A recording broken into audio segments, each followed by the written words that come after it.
Welcome to the Business of Travel, the official podcast of the Global Business Travel Association. I'm Rita Visser. I'm the Director of Global Travel Sourcing and GPO at Oracle. It's my pleasure to be moderating today's discussion. I've got a great panel. Here with me today is Fredericks, Senior Vice President, Chief Product Officer, and Head of Engineering at SAP Concur, Jeff Klee, CEO of AmTrav, and Graham Wareham, Head of Airline Strategy and Partnerships at ATPCO. Thank you for joining me, gentlemen. As everyone knows, or I think everyone knows, our industry has been talking NDC for well over a decade. Things really got accelerated when American announced that to their travel agencies that 40% or somewhere in there of its content would only be offered through modern retailing channels, also known as NDC. Then in April, GBTA did a poll of industry professionals, and over 53% of them said that the airlines were trying to roll out NDC too quickly. A third of the buyers think that intermediaries and the ecosystem should have been ready by now. And the 36%, so about a third as well, of the buyers say that their travel program has been negatively impacted by NDC. Among stakeholders like TMCs, LVTs, and GDSs, 36% have experienced challenges in distributing NDC content. And that's what we're here to talk about today. So I'm going to dive in with some questions. Again, setting the table. There seems like there's challenges out there, but we also know that there's headwinds. So let's talk about those. Looking at each of your organizations and the part of the industry ecosystem that you serve, how would you currently characterize the experience with NDC? Has it been smooth? Has it been bumpy? Jeff, you've been really active in sharing updates on your LinkedIn, chronicling, telling us about what's working at AmTrav and your execution of NDC. What are you seeing? And welcome. Thanks, Jeff. Yeah, and thanks for having me. If you ask, it hasn't been smooth or bumpy. It depends on from what perspective. We've had this mantra going into this that we want it to be seamless for our customers. We don't want them to notice a difference. They shouldn't care where our content is sourced. And I think largely we've done a good job of that. I mean, I could count on one hand the number of customers who have really been negatively impacted. Way more have been positively impacted. On the other hand, I would be remiss to not mention that it has been bumpy for our ops team, and they've done a heck of a job with a lot of challenges. Things are not all working how it's supposed to work, and even if we can make it look real pretty on the front end, sometimes the way the sausage is made in the back end is a little messy. But we are getting through it. It's getting better, and we're really confident that all of the pain we're going through now will pay big dividends for our travelers and companies down the road. Jeff, you mentioned a positive. Do you have any examples of some of the positive things you've seen? Well, the obvious is that our customers are getting the lowest fares, which is obviously a big deal and something that's very important. But there are some more subtle positives, things like, in the case of American, their Main Plus product, where you get the extra legroom seat bundled in with your fare, has been really popular. Everybody talks about servicing an NDC being so awful, and certainly there are a lot of bugs with it. But on the other hand, when it works, it actually is a much smoother process than in the EDIFACT world. So there are some positives, but we expect there to be a lot more positives as things continue to progress. Fred, I'm going to bounce the question to you from an SAP Concur perspective. Again, let's talk about what's the current experience. Again, what's gone well and what's been a little bit questionable. Use the word bounce, and I think of Tigger. A professor of mine in college, he had an expression: decide if you're Tigger or Eeyore, and I think that applies here. Tigger is the bouncy optimist, and Eeyore is the one who's always finding the negative in something. And I think that this is really a Tigger moment for the industry. But from a smooth or bumpy perspective, I would more characterize it as a learning experience instead of smooth or bumpy. NDC is really creating an opportunity for us to rethink how we're delivering travel offers and services to customers. I'm really excited for the modernization of the industry. Yep, there are some growing pains. I do think, given time, the new schema will benefit everyone in the industry. And while the name suggests newness, remember NDC isn't all that new. We've been integrating NDC content through our Select Access program for about 5 years. Our TripLink solution has been available for almost a decade, which allows policy compliant supplier direct bookings, giving travelers and customers access to all that content, including the content the airlines are selling via NDC. But one thing here, we've shifted a lot of innovation in the past at Concur. And for those, we had to have cooperative suppliers, but we often have to pitch the value to suppliers and get them on board, where NDC has a ton of supplier support, and that puts a ton of weight behind it. As a guy who's been in the industry for over 20 years, personally, I think it's a ton of fun. It's, sort of like chasing butterflies in the park as a kid. It's breathing some fresh air into the industry. We all get the opportunity to step back, look at things differently, and challenge some of the fundamental assumptions we've been operating under for so long. And travel buyers, they're buyers, including business travel buyers. They should see the same user experience and modern retailing experience that they get when they shop for anything online. And that's going to be awesome. Good. Thanks. And I continue, and I'll continue to use the word bounce because I too see this as a positive. So I'm going to be Tigger here for a little bit. Graham, those that are listening to us in the audience might not be as familiar as what ATPCO does and how it's included in this NDC process. So why don't you tell us a little bit about that and then give us your views on how things are going. Okay, sure. So ATPCO is a bit behind the scenes. If you're in the business, you probably know us very well. If you're an airline, you do. If you're a corporate buyer, you probably don't. So ATPCO is a wholly owned airline technology pricing and shopping data provider. Right? So 430 airlines, 121 channels, and 142 countries across the world use ATPCO data to develop products and prices. So we're behind the scenes. We're kind of not indifferent to distribution. We certainly have lots of technology and data that helps on the distribution front, but we're mainly in the airline product creation space. Right? We have data for pricing and taxes and everything else. Before I came to ATPCO, I was as Fred said earlier, I was at Air Canada, head of distribution at Air Canada. I was a founding member of Open Access, which predates NDC, and I was the chair of the IATA sales understanding board for a couple of years. So it's been alluded to a couple of times that the M in NDC stands for new. I believe this year it turns 15 years old. So there's nothing new about it. When we went about, thinking about NDC, we really looked at it as innovative change, right? That would replace the current data and technology rather than augment it.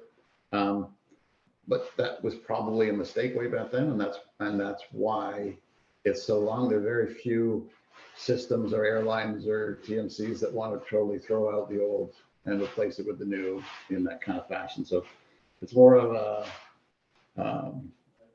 an innovation that needs to be looked at as augmenting what you have, and you can build on top of it. So I think it certainly has been bumpy. I think from I think the industry's overall perspective, it's been bumpy and long. 15 years later, we still haven't hit 20% penetration. So I think there's lots of work to do, but I think, like the rest of the panel here, excited and challenged by the innovation that is possible. I'm going to play both roles here. I'm moderator, but I'll also just weigh in from the buy side a little bit. Most know that we went live with NDC in our systems, it's early part of April. If you ask from the buy side, has it been smooth? Has it been bumpy? I would say it has been fraught with learning. We understand more and know more about, distribution now than we ever have. When we say, oh, NDC, it's new, it's 15 years old. My standing joke is it could drive by now. The things that we didn't know about it prior to April 1st that we know about it now has been pretty interesting.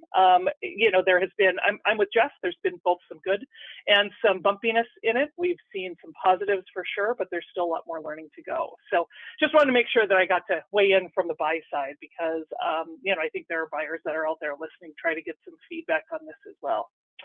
Now we're going to dive in to some more questions for each of you. Graham, I'm going to go with you first. Let's talk more about the airlines. You mentioned 436 airlines, right? If you think about trying to get everybody to agree to something, that isn't always going to be the case. And we've even seen already that those have rolled out NDC content have done it a little bit differently. But are there initiatives being considered that are going to help facilitate the execution of NDC, not necessarily in a standards way, but here's the least common, or here's what has to happen at a common perspective across the board for those 436 airlines that you're talking to? Yeah, I think there's a lot going on. I think we are at a stage where most people are thinking about scale and not if this is going to happen. It's more about how do we get it broadly used and adopted and what are the benefits. I think one of the strengths of NDC when it first started was its flexibility, allowing airlines to pretty much invent anything they want to in terms of product. And that's one of the weaknesses as well, so that every NDC implementation is unique. I think what needs to happen and what is happening, certainly what we're working on with our airlines, is around utilizing what they know today and the tools they have today and how to leverage those to support NDC, whether that's through our Grad Happy products, our fares and product data. What we are working on certainly is around defining, I won't say standards, the standards are there, but more around reference implementations and best practice. What are the best ways to do this to try to accommodate faster moving to scale? People like the other gentleman on the panel here have to deal with airlines, the variations in their NDCs, and how do you accommodate that variation, and how do you accommodate that with respect to displaying things their customers want to see in a uniform fashion. I don't envy either of them. That's a very complicated task given NDC and its variability. We're trying really hard to help our airlines. We're working with American Airlines. It was mentioned earlier around their approach to the market. We're working with all of our airlines and trying to accommodate their ease with getting scale around that. So I think there is a lot going on, and I think there's the kind of the scale it's on its way, I think, and uniformity is on its way. Great. So Graham, with that being said, we've talked about American and United. We also know that like our Qantas and our Singapores, and some of those are already they're there, right? How many, if you were looking at your list, and I'm not going to ask you to account for all 436 of the airlines that you talked about, but how many would you say are ready or down the path, and how many would you look at and say, oh gosh, they're still trying to figure out what NDC looks like for them? That's a really good question. I think, if you look at it, most of the largest airlines in the world are ready. They all have some solution in the marketplace for the most part. That being said, there's more airlines that aren't ready than are ready, right? So if the top airlines represent 50 or 60 of the top airlines, there's another 400 or so that are not there yet. So I would say as a percentage of the total bookings, it's low, but there's lots of opportunity there. The largest airlines in the world do represent a big portion of the lift. So there's that. We have to get to the, what we call the long tail, which is the smaller carriers, and accommodate them, trying to make this transition and trying to do the development required to get to NDC. But there's another whole factor of this, and that's not just the carriers, but even the types of itineraries that are available through NDC. There's still some significant gaps there, even for the largest carriers. So there's twofold. It's not just the carriers, but it's also the content type, be that, interline consolidation groups. All those things are still problematic, right? So let's, Jeff, I'm going to switch to you. So Graham was just saying he wants to make life easier for the other two gentlemen on the panel, and I think both of you appreciate that. I also know that when there are carriers that kind of do their own thing, that causes some differentiation. But let's talk about it on your side. What are you seeing as uptake? What are you seeing? Percentage of airfare that are being booked through NDC. I'll give you a minute to kind of tell the TMC side of where we are here now, and some updates from your end. Go ahead, Jeff. Yeah, I think there's a big disparity between airline readiness and what their capabilities are. We're about 35% of our bookings now go through, and I don't even want to use the word NDC. We frankly don't really differentiate between the NDC schema and another API that accomplishes the same thing. For us, it's about, are we going through a legacy EDIFACT connection through a GDS, or are we connecting directly to an airline and getting their content via an API? And if it's the latter, we don't really care what schema it is, whether it's NDC or not. So we're about 35% API connections. Within that group, some are more capable than others. We're also looking to expand that. And our big challenge right now is how do we conquer the long tail? For us, it's very doable to say we're going to take the 5 or 6 airlines that are most important to our customers, and we're going to throw whatever resources we need to have the best possible experience for those airlines. Is it really feasible that we're going to direct connect to 430 airlines like Graham's talking about? No. So the long tail will have to cover some other way, and right now we are focused on those kind of core carriers for our markets. But we talk to all of the airlines, and wherever they are, we want to meet them. If it's an airline that's important to our clients, we do have a strategy to get their content via an API as soon as they have one available that is capable enough. And then Jeff, there's some of those things that have to happen from servicing you mentioned earlier, servicing a PNR, servicing a booking sometimes has changed. There's some of those need to have things that the industry is saying NDC is making that more and more challenging. Is that accurate? Or are you able to solve for those things? You have to rely on intermediaries to help you to do some of that. Is there anything that you learned that said, something that here's the talk in the industry that is either legit or not legit, and how have you solved for some of those? It's half legit. I think, some like to come up with lists of things and say, these are all must-haves, and if we don't have any of these, then forget it. We're not willing to do it. I think our starting point in the conversation is always that what we've gotten traditionally from EDIFACT channels is far from perfect. There are big gaps in that.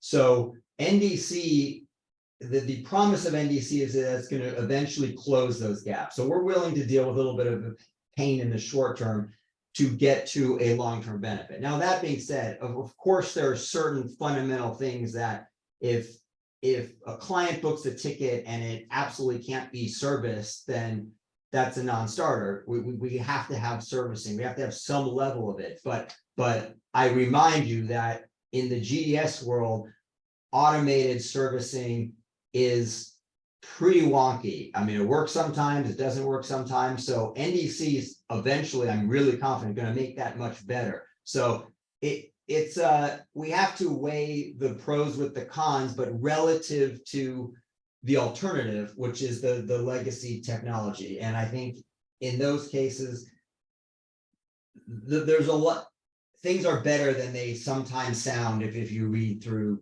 LinkedIn or the industry trade presses. And then just my last question for you on this topic. What learnings have you had that surprised you in this, either on the positive or the negative? Yeah, I mean, I won't go through the technical learnings because I'll bore everyone to death. But I mean, one thing is, and you mentioned about intermediaries, and I didn't really speak to that.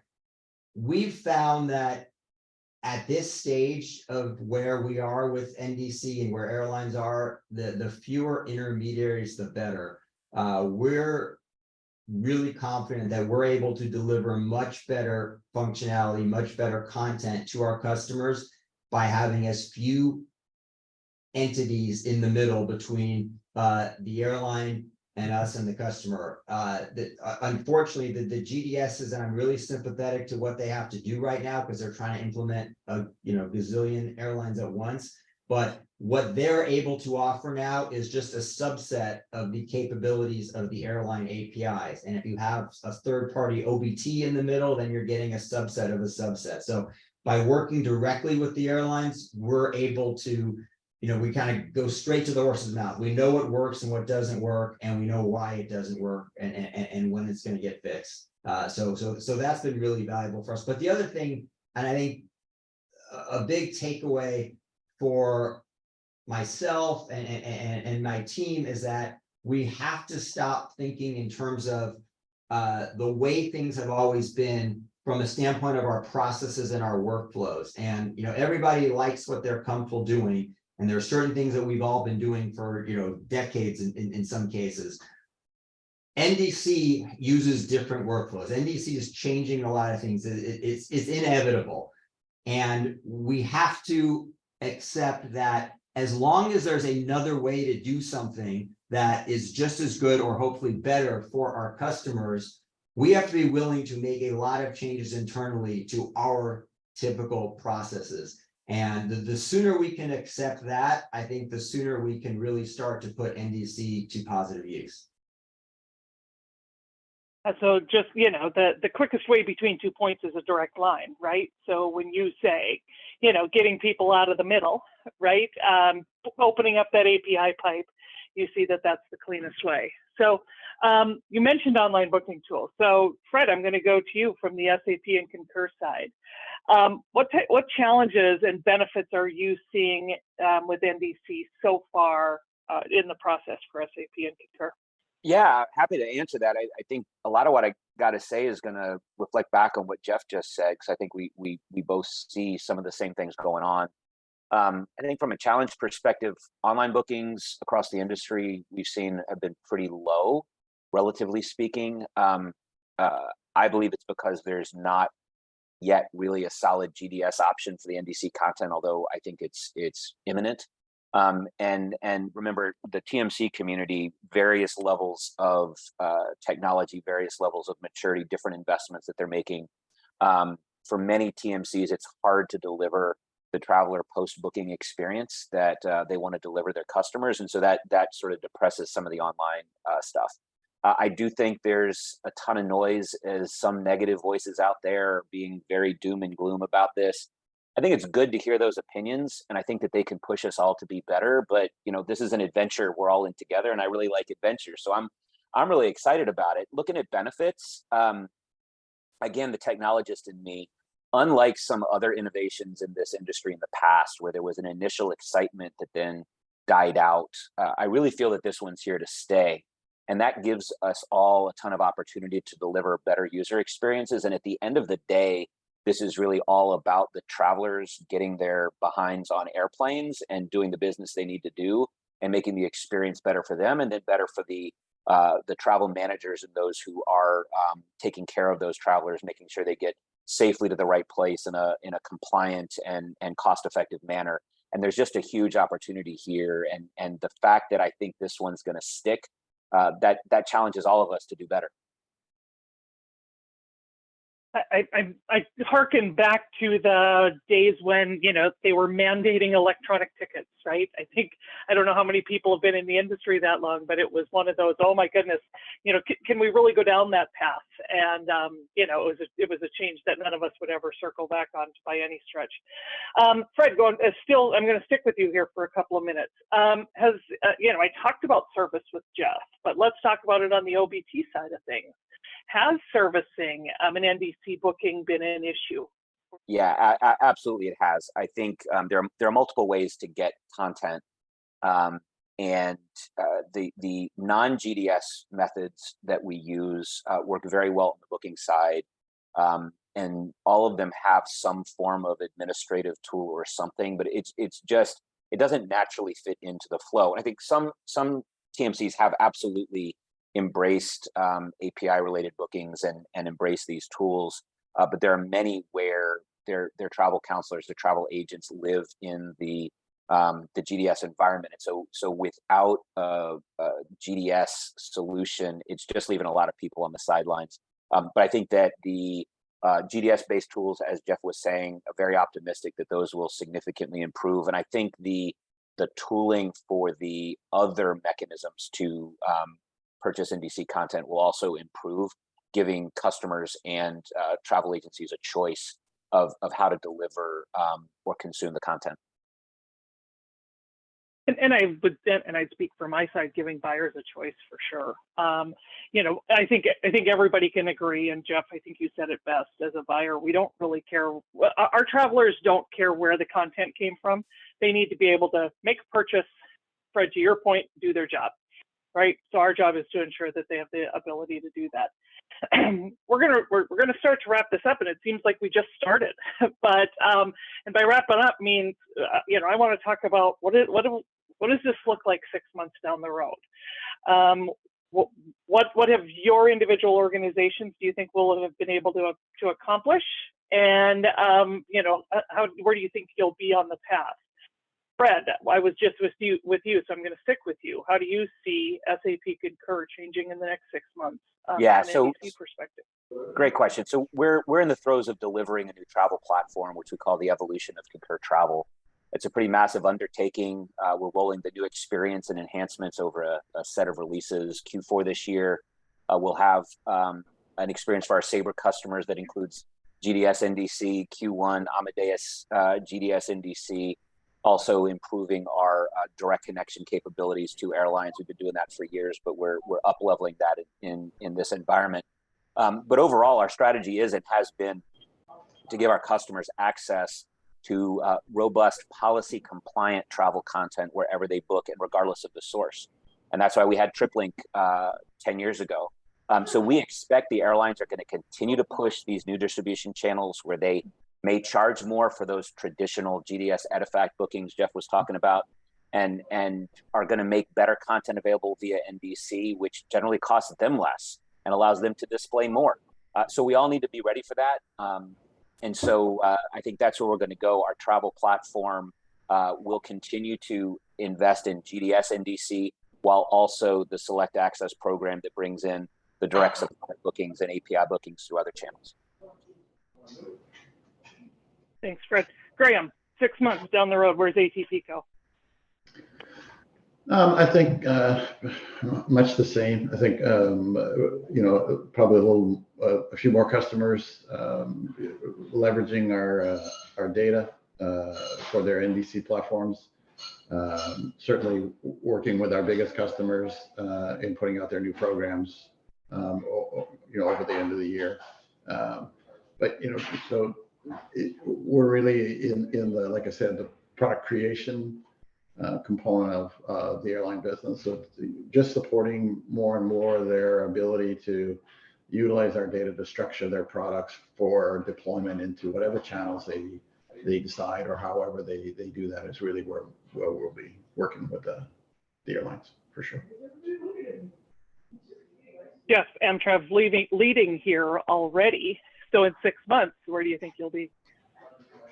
Well, our goal is to close the content gap between direct and indirect channels. And what I mean by that is, and all travelers know exactly what I'm talking about. Right now, the the experience on an airline website in terms of the amount of choices available, and very importantly, the ability to self-serve when you make a change or when there is a disruption, that's better than what we on the OBT side are offering. And so companies therefore are asking their travelers to make a sacrifice by not getting everything they get in the indirect channel. That is, or sorry, in the direct channel. And that is what we're laser focused on. NDC is a means to an end, and the end is to close that content gap and give companies and their travelers the best of both worlds, where they get that great booking experience with all the choice, with really easy self-serving capabilities, but all the attributes around it that are important to the company, like the policy control, like the visibility and the duty of care. So 6 months from now, I think we'll be much further along than we are now.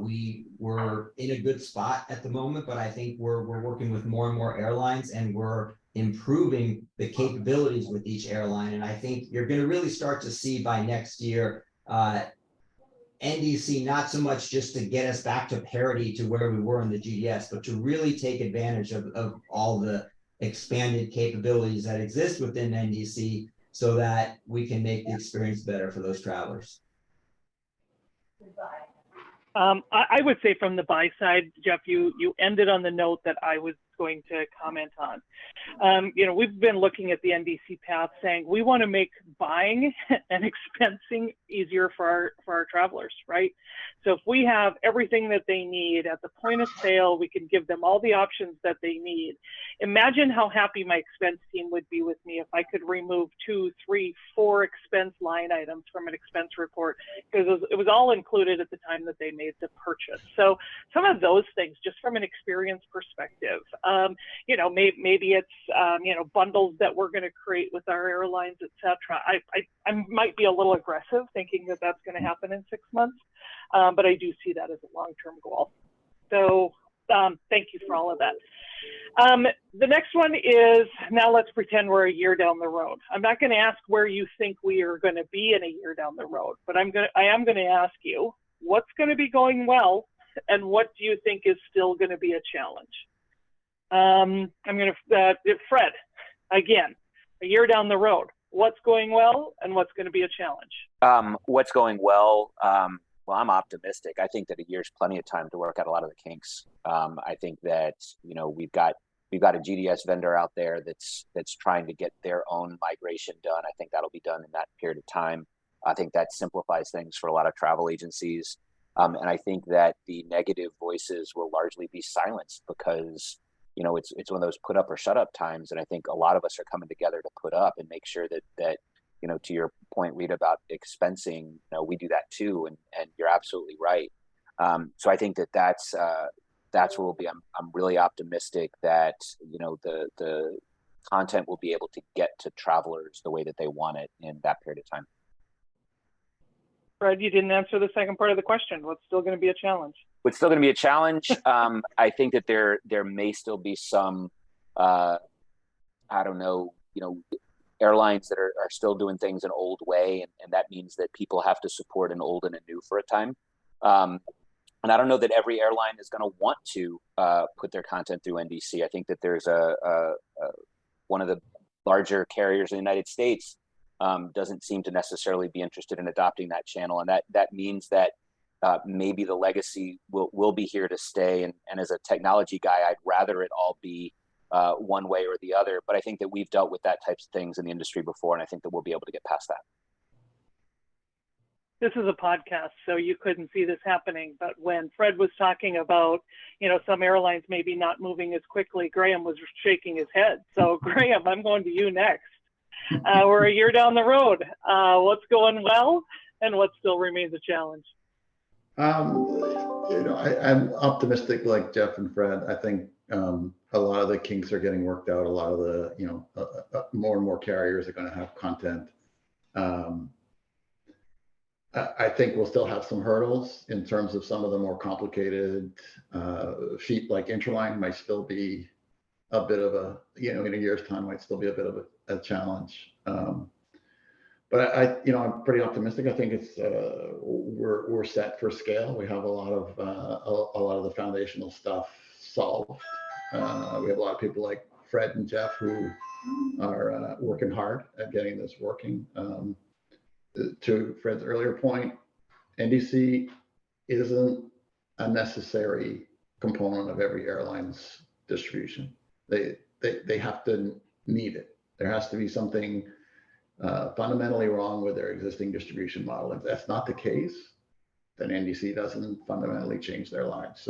So I think we will have this duopoly of content, and that's where ATPCO certainly is working hard at trying to create interoperability. That it's seamless no matter where you look.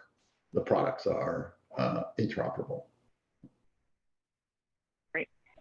And Jeff, what's going well and what is still a pain?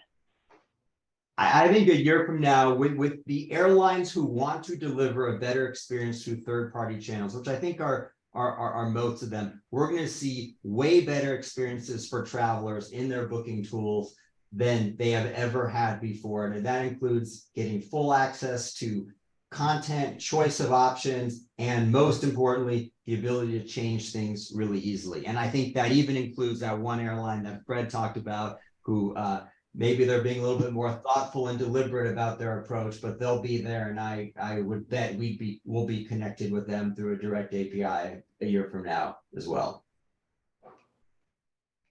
I'm not going to let you off the hook. I didn't let Jeff off the hook. What do you see will still be a challenge? Those airlines who aren't serious about improving the traveler experience. I think let's be honest, there are some airlines around the world who are using NDC purely to improve economics or squeeze more revenue out of sales. And those are both legitimate objectives for an airline, but when they kind of couch it in NDC speak, it does everyone a disservice. So we hope that every airline shares our commitment to making the experience for business travelers much better than it has been historically when they're booking through a corporate booking tool. Well, speaking as a buyer from corporate travelers, I applaud that, and I look forward to that as well. So I'm going to start to wrap us up here. A big thank you to Jeff, Fred, and Graham for your insights today. This topic isn't, I laugh when I said it's learning how to drive. I also will remind people that NDC is now a teenager. And anybody who's dealt with a teenager knows that it's not, it doesn't do what you want it to do all the time and doesn't listen all the time, but it's going to grow up into an amazing adult if all of us are working down the same path.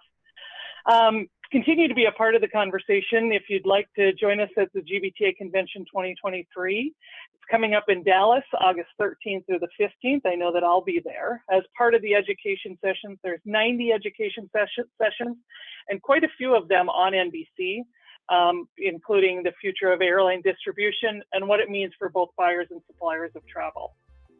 You've been listening to The Business of Travel, the official podcast of the Global Business Travel Association. For more information about GBTA and its work, visit gbta.org.